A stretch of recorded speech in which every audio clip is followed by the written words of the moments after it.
खबरों के सिलसिले को आगे बढ़ाते हुए बात करेंगे फैसला बाद के थाना मुरीद वाला के नवाही चक 488 गाबे के रिहायशी अमानत दुल्लू के घर होने वाली मुबैना डकैती की वारदात की 9 डाकुओं का अमानत दुल्लू के घर पर धावा। डाकुओं ने 7 लाख नकदी और 4 तोले तलाई जेवर लूट लिया।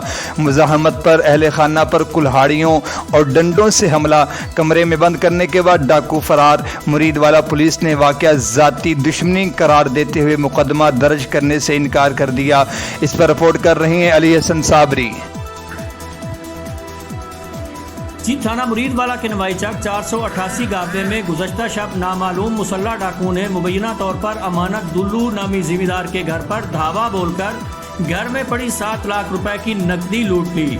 अमानत अली दुल्लू ने बताया कि उसने कुर्बानी के जानवर बेचकर 7 लाख की रकम घर में महफूज करके रखी हुई थी।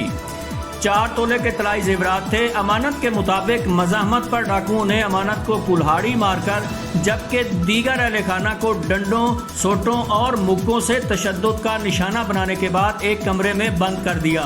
वाक़या की इतला पर पुलिस मुल्ज़मान, जिनमें से उन्होंने अब्दुल जब्बार वल्द वरियाम, इमरान उर्फ बानी वल्द नवाब यासीन उर्फ गुलजार वल्द हामिद और अकबर वल्द हामिद अकवाम दुल्लू जो उनके करीब ही रहते और मुखालिफ हैं के खिलाफ मेडिकल हासिल करके कार्रवाई की दरख्वास्त दी, मगर थाना मुरीद वाला पुलिस मुल्ज़मान से एक पुलिस एहलकार की दोस्ती होने की वजह से उनके खिलाफ कार्रवाई करने से इनकारी है, जो उनसे ज्यादती और नाइंसाफ़ी है।